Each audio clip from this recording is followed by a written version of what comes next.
It's never a bad thing when your classroom innovation lands you at a press conference with your state's Department of Education. That's what happened to today's guest, Erica Kempf. She decided to try out the project based learning unit I designed about the ethical use of artificial intelligence. And along the way, she and her students became the go to sources for AI in their district. They learned a lot in the process, and I'm so excited to have Erica here to share her story with you. Before we dive in, just a heads up that I'll be putting a link to the free project-based learning AI curriculum set that Erica and her students used in the show notes today. So if you get inspired as you listen, you can download this unit for yourself and give it a try. Welcome to the Spark Creativity Teacher Podcast, a podcast for English teachers looking for more. More creativity, more engagement, more joy. And no more scripted curriculum, lesson planning ruts, or boring book lists. I'm Betsy Potash, and I'm honored you're trusting me to help. You're not alone on this creative journey anymore.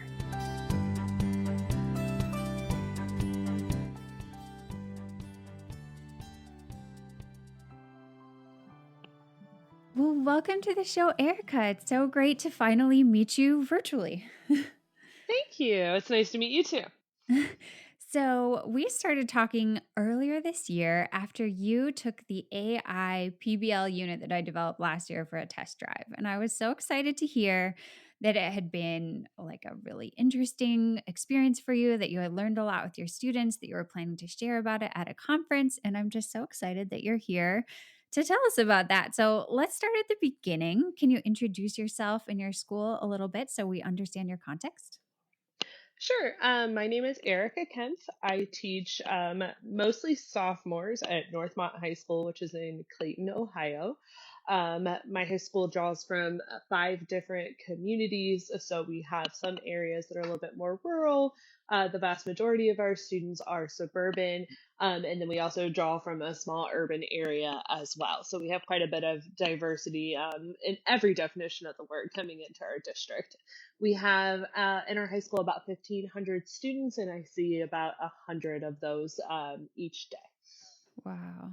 Wow. So this was earlier this year, and AI, of course, has just been this huge buzz topic in education. We're all thinking about how to use it in our teaching, and we're all thinking about how to get students using it well. So why did you decide to do such a major project focusing on AI with your kiddos? What kind of made the pathway for that? Sure. I actually found you on Facebook a few years ago. You're recommended by a colleague and started following everything that you've been putting out for the past few years. And I kept Aw. hearing about the lighthouse, and I got bored in July, which is very uncommon for me, and decided to jump in and see what I could find. And then whenever I ended up going back to school, I realized that in my class of advanced sophomores, we call it a pre-AP class, that my colleagues and I decided to do away with a summer reading unit that we had always Hmm. done and an assignment that we'd had back in the spring. So that left me with a bit of a curriculum gap, and I was toying around with what I wanted to play with that. I have done a couple of PBL units in the past with kind of mixed success here and there. I had heard all of my colleagues talking about how scared we all were of ChatGPT, making it to where Mm. students were never doing any kind of authentic writing for themselves. And my curiosity was piqued, and I decided that I wanted to learn more about it. And I figured what better way to do that than to make my students also learn about it and then come and teach me. So we kind of I love stumbled that. through it all. Honestly, I hadn't even been on ChatGPT up until like 3 days before they were. And I started researching and gathering everything I could find on the topic, and we got to learn together. So it was kind of That's a weird awesome. pathway into it, and it was nice to have your unit all put together in their sitting, so that I knew that I had at least the bones of the structure that I wanted, and then I got to kind of play out of that. Yeah. Yeah. So as you looked at what was there and as Mm. you started adding to it, what were your goals for your kiddos? I really wanted them to get an authentic audience and to have an opportunity to have a true voice when it came to the use of AI, especially in our district. I wanted them to come away with a little bit better understanding of what AI itself was and what it encompassed and the roles that it was going to play in their lives. But I even more so wanted them to become the, I guess, messengers to our district, to other students, to other teachers of what this could possibly look like in their world. I wanted them to get to be the policymakers and decision makers for once, because I work with a really great group of kids who are always willing to go above and beyond. And I wanted to see that come through and shine in kind of more of a leadership role for them. Very exciting. Very exciting. I cannot wait to hear about their final products and how they use their voices for change, but I don't want to get ahead of myself. So, let's start by talking about kind of the unit that is there and like also what you added to it. What was the kind of trajectory of this unit for your students? How did you set it up? Sure. I followed yours pretty closely and I added some pieces in here and there. I originally set out with the intention of following the unit pack kind of step by step, piece by piece. And Mhm. I pulled a me and immediately went off the rails for the plan. So we dug into it. We started with the series of TED Talks that you had. I forget the titles of the two, but there were Yeah. two TED Talks from opposing perspectives on the role that AI could have in the larger world, and it blew my students' minds. And it Yeah, was mine so too. much fun. Yeah, Those same. talks were fascinating. They were, and they got so excited. So I actually ended up going broader than I originally intended because of that excitement. And we ended up looking Yeah. at the role that AI was going to play in education in general, Oh, rather than cool. specifically looking at the ethics of ChatGPT. Oh, Um, interesting. yeah, I had one student after watching those TED Talks.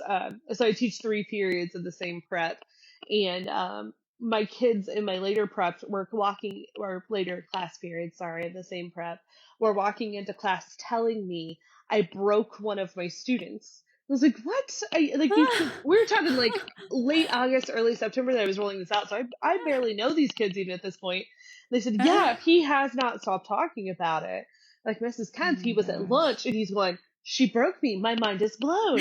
And then we roll into social studies class and he's there and he's like, "But wait, what about this?" They're like, "See, he's still talking about this like 3 hours later."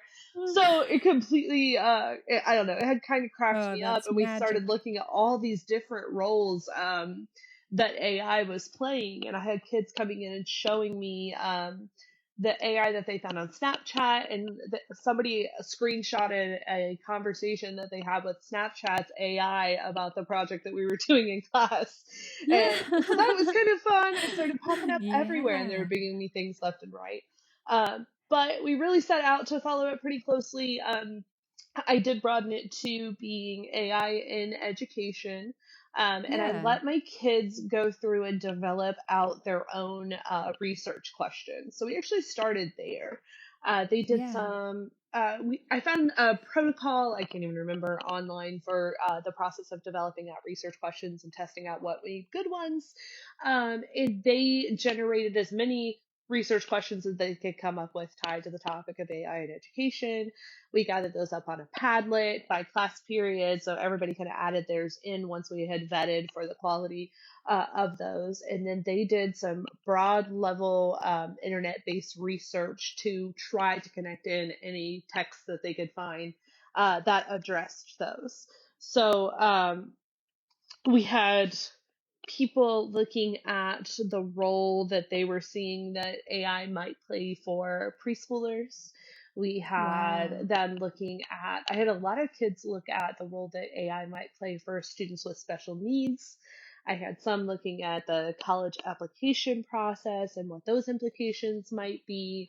And I had some that were really fixated on, like, okay, but where's the line between using this and cheating?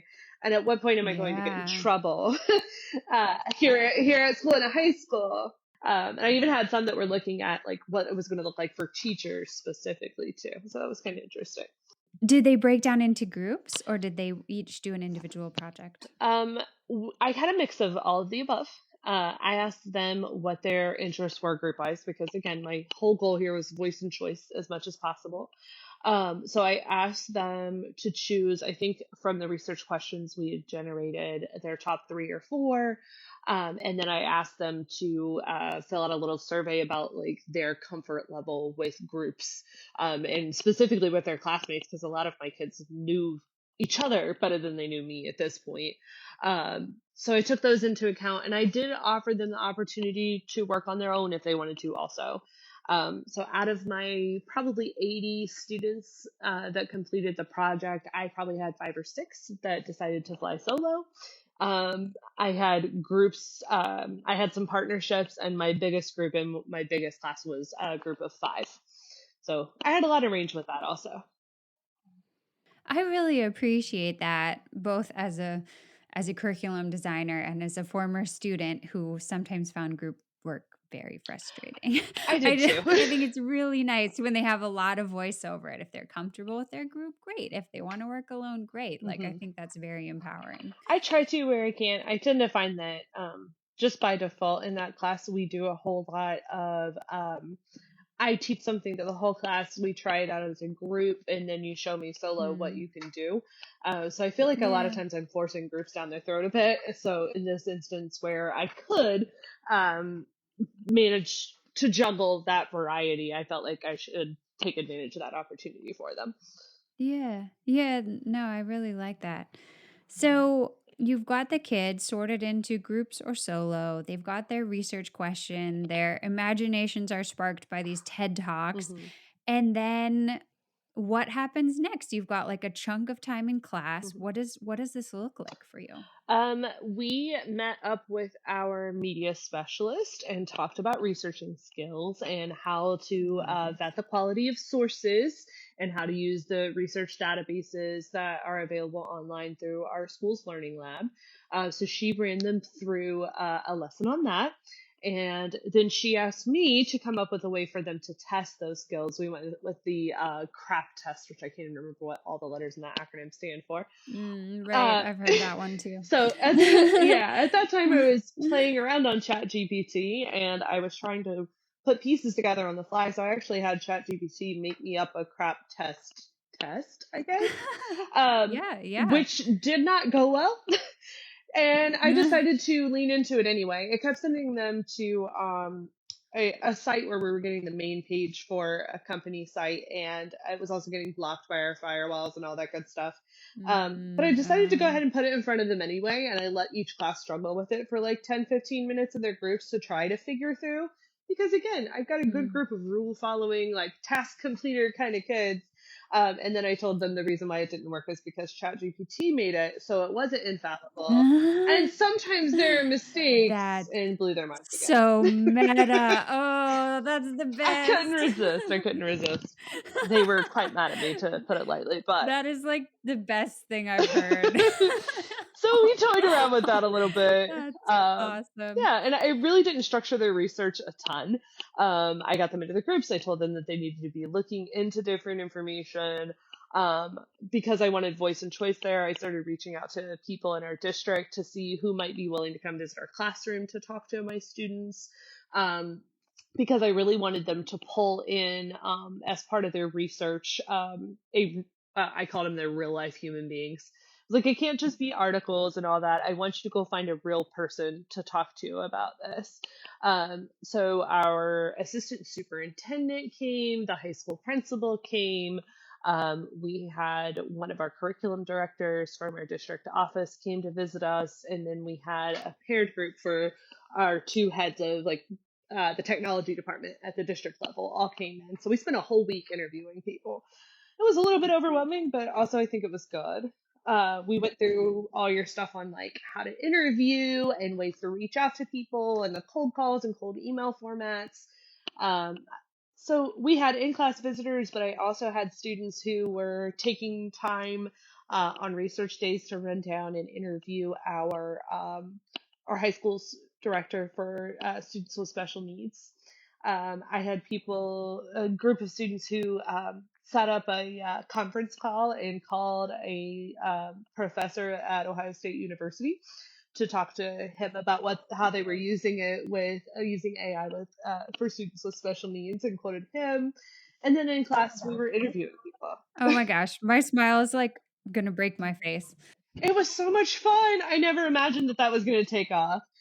I really think that those interviews and that opportunity to speak on kind of the same level with people that they see as having these roles of power was the most valuable outcome of this whole thing um, for my kids, for sure. That's amazing. That's amazing to really, yeah, to be part of an emerging dialogue that is really Yes. real. I mean, we Yes. really need to figure this out, right? And they Yes. can be part of that. It That's was. very cool. And one of the most beautiful parts was the fact that both the students and the adults were all realizing that none of us knew what we were talking about. There is no master experts. There There's wasn't. only what can we Yeah. do? So you have my department has 13 or 14 English teachers. And so when ChatGPT started blowing up, all the teachers are terrified that Yeah, the kids are ahead of us in technology and they must know everything about this and be using this constantly. And all right. my students weren't using it. They're like, we've Yeah, heard about people using it to cheat. We didn't want our stuff to get flagged as being AI generated. So we haven't touched it. We don't know how any of this works either. So we had yeah. our assistant superintendent in the room going, wait, you guys don't know how this works? I don't know how this works. And the students are going, wait, are we blocked from this? Are we allowed to use this? What's the district's policy? And she tells them that they updated the tech policy to include like plagiarism via AI. Mm, But that was the only language that was in there. just like one little phrase. Yeah. Yeah. And the kids are going, wait, we thought we weren't allowed to touch it. And the adults were going, wait, we thought you already knew how to use it all. Nobody knows. Yeah. And we had our curriculum director come in, and I guess their district was working on a scope and sequence of technology skills. And she actually did a whole call to action for my kids in the middle of the unit because she looked at them and told them, we're trying to figure out what tech skills are appropriate for a kindergartner, what tech skills are appropriate at first Mm, grade, how are we going to address this, who's going to be responsible for it. She goes, and she told my students that, she said, I think that you guys are at the perfect spot right now because we're trying to decide this and you have an opportunity to be a part of that decision making process. And we want to hear from you and we want to know what you think. And we would love to see what you guys are able to come up with. So these people became sources of information, but also became authentic audiences for my students at the end as well. I'm so happy right now. That I is That's why I've amazing. been so excited about this. Oh, yay. Okay, I'm taking a deep breath because I want to hear more. I Sure. want to hear about the struggles too, because I know there must have been times when students felt like, oh my gosh, this is a huge topic. Even the adults in my life Mhm. don't know what they're doing. Like, how am I going to solve this? Like, where did you guys meet challenges and how did you deal with them? Um, we met quite a few along the way, as you will, when you're tackling How anything. PBL works. Yeah. Yeah, exactly. I think that my again, used to being high performing, box Mm, checking, grade motivated hmm. students really found the nature of PBL, which is got to be a little bit fly by the seat of your pants, make decisions in the moment. They didn't have a lot of clarity on what their final products were going to look like. They found that very, very, very unsettling. Yeah. So I continued to promise them. I think I also had a problem that I was still a new teacher to them.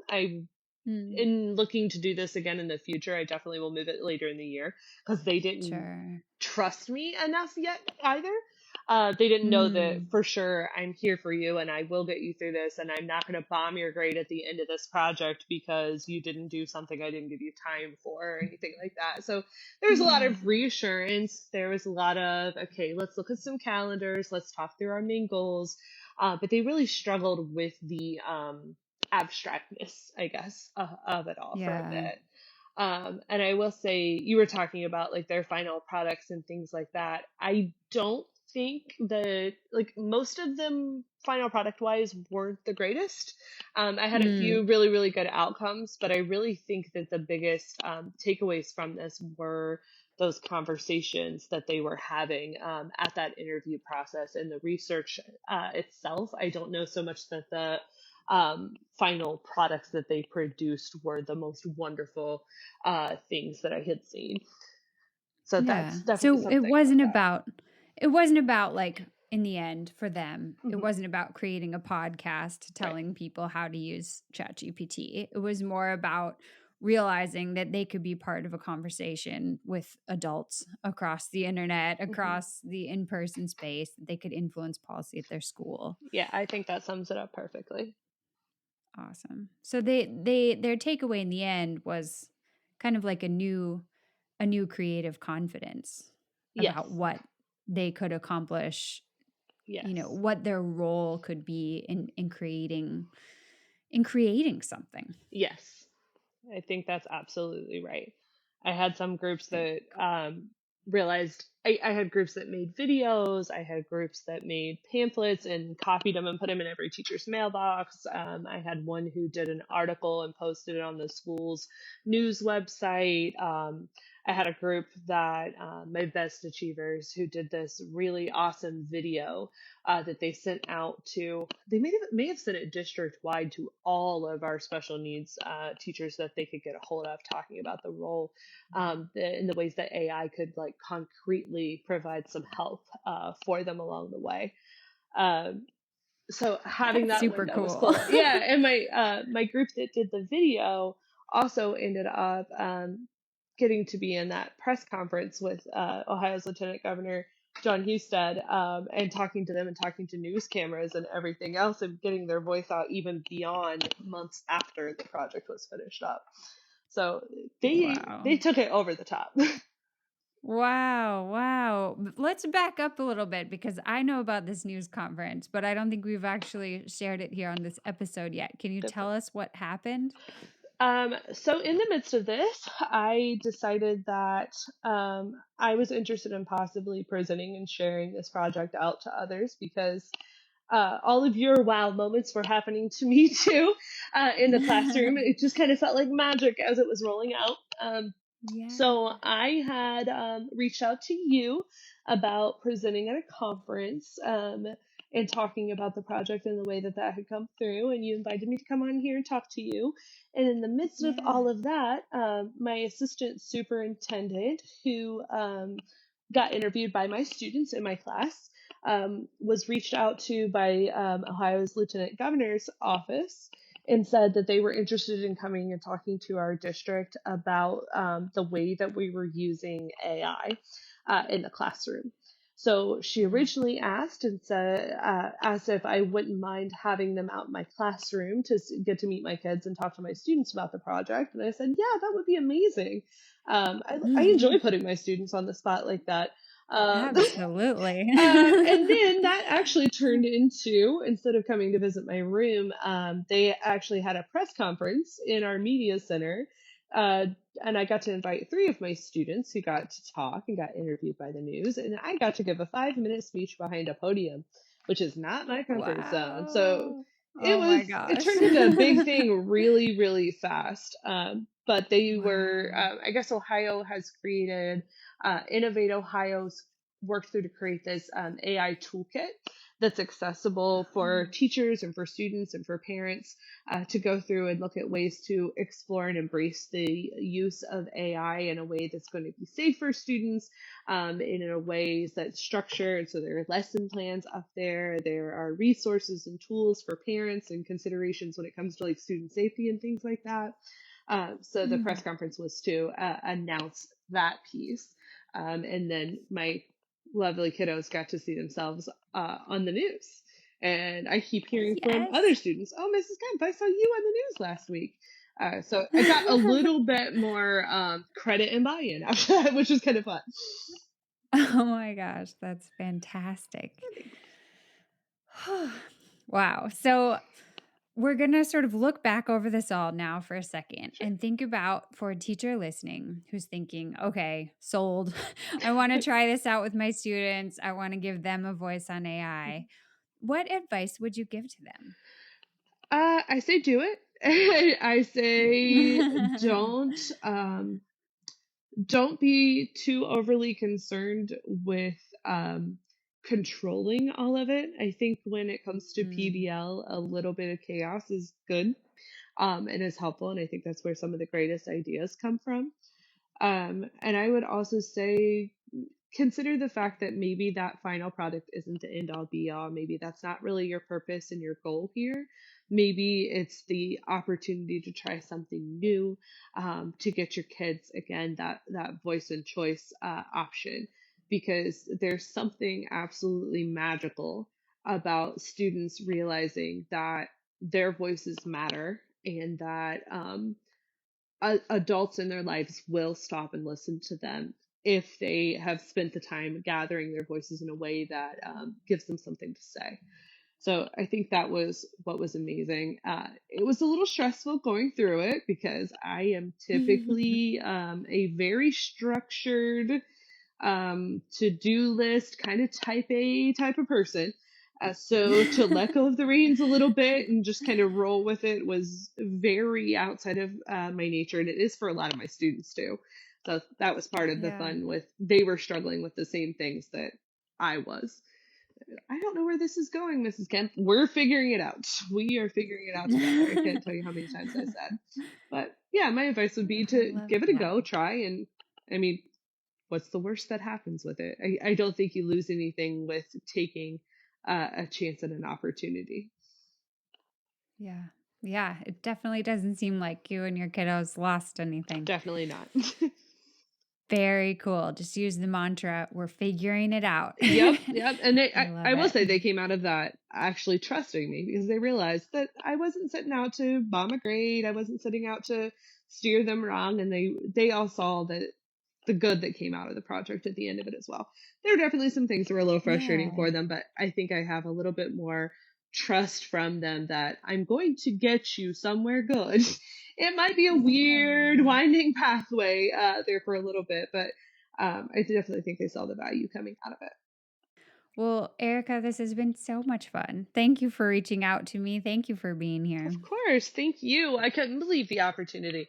It was so much fun to get to talk to somebody that I've been Facebook stalking for years. No, I keep seeing all this I'm wonderful honored. stuff that you put out here, and I love Aw. it. I keep looking and pulling new things for my kids every day, and it's really nice to have a resource like yours because it makes the playing around with education possible.